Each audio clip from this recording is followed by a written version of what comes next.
Allah SWT mengirim malaikat menuju kepada Nabi Ibrahim. Nabi Ibrahim, saya diutus oleh Allah SWT, apakah anda butuh bantuan saya? Kata malaikat. Apa kata malaikat Jibril? Tidak butuh bantuan anda malaikat, yang saya butuh adalah bantuan yang ngutus anda. Siapa itu? Allah. Yang saya butuh itu bukan bantuan anda, yang saya butuh itu adalah bantuan yang mengutus anda, yakni Allah Subhanahu wa Ta'ala. Nabi Ibrahim dilempar ke dalam api, tapi ternyata tidak apa-apa, sampai tali pengikatnya aja tidak terbakar. Kunna ya narukuni bardaw wa salaman ala Ibrahim. Kami berfirman, kata Allah SWT, ya naru wahai api, kuni bardan, jadilah engkau api menjadi dingin. Yang namanya api itu sifatnya panas, Bu. Karakter api itu panas. Tapi kalau Allah mau merubahnya jadi es, bisa itu, dingin gitu. Tapi jangan coba-coba, Bu. Nanti datang rumah terus ada api, ya naru kuni bardan, dipegang, iya terbakar lah gitu.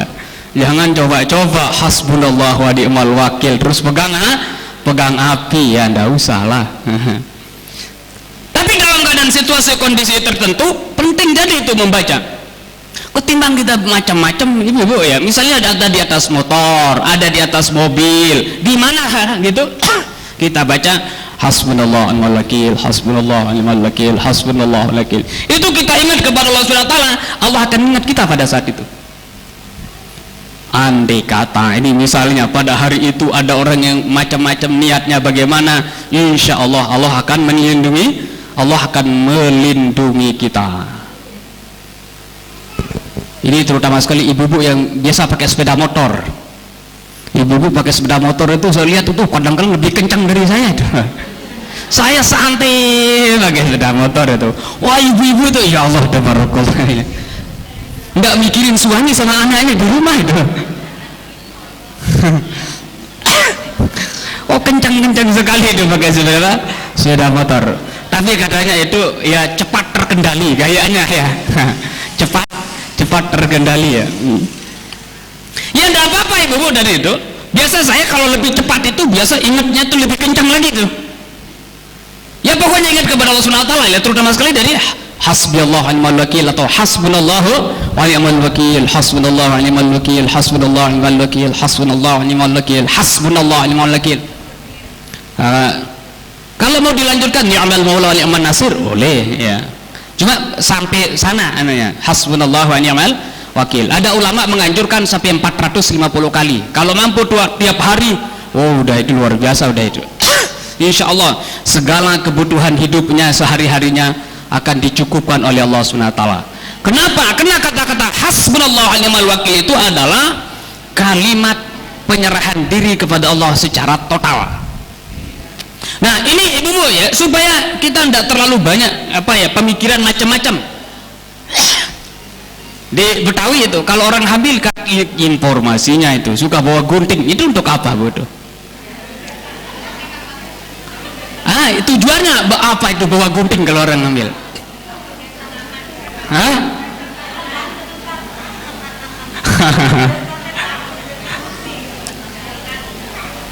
Ya ini saya dengar ya, di Betawi itu orang hamil bawa gunting. Nah, apa hubungannya nih bawa gunting gitu?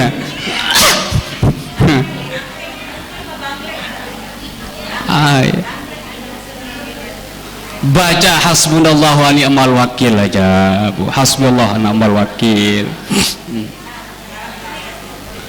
Kan repot bawa gunting kemana-mana, lu jatuh terus kita kena dengan gunting sendiri kan repot itu. Ini mitos yang di Lombok ya, ibu tadi saya sampaikan. Ada juga mitos di Lombok itu, ini langsung telinga saya sering yang dengar. Waktu saya nikah, kawin, nikah. Kalau orang Lombok itu, ibu harus ada pakai hiburan namanya itu. Saya nggak mau, nggak usah saya bilang. Nah terus waktu kita mau pergi ke rumah mertua itu harus diiringi oleh gamelan namanya kalau di Lombok. Tahu tahu namanya gamelan Bu ya?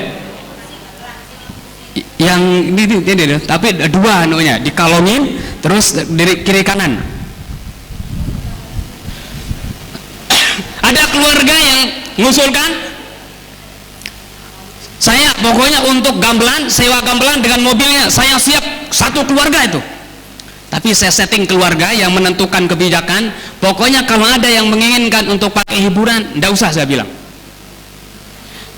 Hiburan itu sebenarnya tidak apa-apa, cuma mereka itu kalau hiburan yang begitu Bu, ada unsur maksiatnya. Nanti minum dulu, mabuk dulu, miras nih ini masalahnya itu.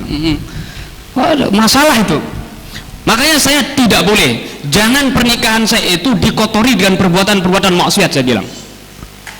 Benar Bu, nah pas pergi ke rumah mertua, kan saya dari Lombok Timur, mertua saya, artinya rumah istri itu Lombok Tengah. Nah waktu kita pergi ke rumah mertua itu setelah nikah itu nanti harus bawa gamelan. Pas saya turun dari mobil Bu, langsung saya dengar dengan telinga saya, ini tidak pakai gamelan besok tuli udah anaknya, katanya. Lah itu keyakinan, kepercayaan mereka. Kalau tidak pakai gamelan anak kita tuli. Nah, apa hubungannya itu antara gamelan dengan anak tuli, saya bilang. Karena mungkin diam-diam, bukan kita diam-diam mendak gitu, kita rame-rame gitu, cuma ndak ada itu, ndak ada gamelan tadi itu. Dalam hati saya, kalau di sini kayak marawis lah gitu ya, marawis terus sebelumnya robana macam-macam lah, ya. Tapi dalam hati saya, kamu anaknya yang tuli, saya bilang dalam hati aja. Ya Allah, tabarakallah. Alhamdulillah ibu anak saya lahir tidak ada yang tuli, walaupun tidak pakai gitu-gitu, tidak ada yang tuli anak saya.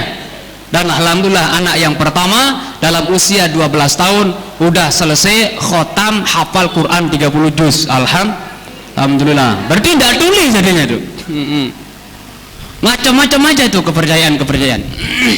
Nah kepercayaan yang seperti ini itu ibu, tadi ana inda zanni abdi, aku itu tergantung persangkaan hambaku kepada Allah. Makanya hendaklah kita itu bersangka baik kepada Allah. Dan mitos-mitos ini ibu-ibu bukan ada di Indonesia saja, termasuk di Arab sama. Nah diantaranya adalah di Mesir.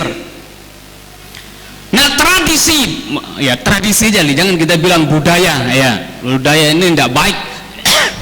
Yang namanya budaya itu harus yang baik, ya. Ini ada nanti istilahnya kearifan lokal katanya, tapi kearifan lokal mabuk, masa begitu? Nasallallahu alaihi. Nah di Mesir itu ibu tradisi mereka orang Mesir kuno sampai pada zaman Khalifah Sayyidina Umar yang dipimpin waktu itu oleh gubernurnya Amr bin As, nama gubernurnya. Pada zaman Rasulullah, pada zaman Sayyidina Umar, Mesir itu masih kalau di Indonesia kayak provinsi, belum menjadi negara. Kalau sekarang kan udah negara tersendiri, ya. Kalau Sungai Nil itu tidak bisa naik ibu-ibu, caranya bagaimana? Ritualnya, cara ibadahnya adalah mendatangkan gadis cantik, setelah itu dibunuh, dilempar ke Sungai Nil. Itu kepercayaannya. Ini tidak logis, tidak sesuai dengan akal kita.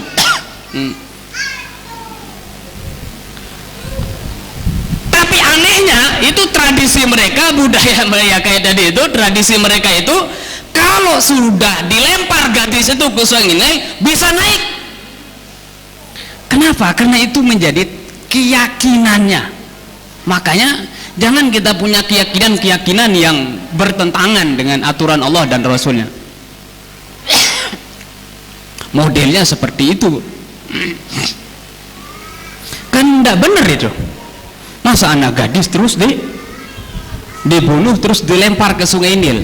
Tapi anehnya karena itu menjadi keyakinannya, naik Sungai Nilnya. Astagfirullahaladzim.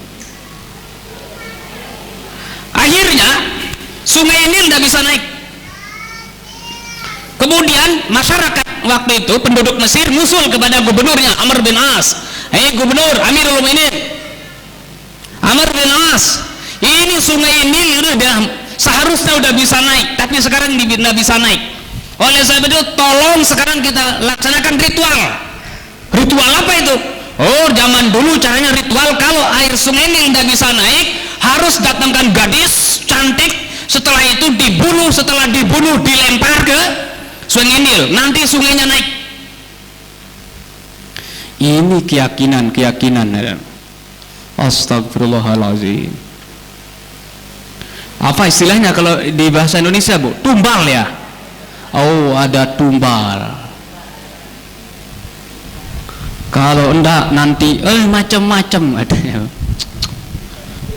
Akhirnya pada saat itu Amr bin As sebagai seorang gubernur tidak mampu untuk membendung, melarang keinginan daripada masyarakatnya.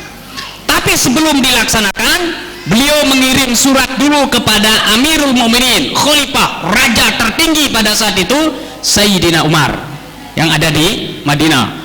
Pusat kekuasaan pada saat itu di Madinah. Kirim surat menceritakan tentang kondisi sungai Nil yang tidak naik, kemudian masyarakatnya kepingin untuk mengadakan ritual atau acara mendatangkan anak gadis dibunuh kemudian dilempar. Akhirnya Sayyidina Umar ngirim surat, kartu yang tulisannya, wahai sungai Nil, kalau kamu naik dengan keinginanmu, perkaramu dengan cara-cara yang tidak baik seperti itu, tidak usah naik. Tetapi kalau engkau naik dengan kehendak Allah SWT yang mengalirkan kamu, itu adalah silakan naik. Benar, Bu?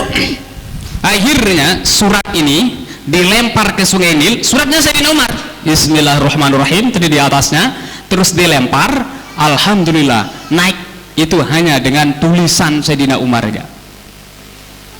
Nah, oleh sebab itu sekali lagi Ibu-ibu, perlu kita memiliki keyakinan persangkaan yang baik kepada Allah Subhanahu wa taala.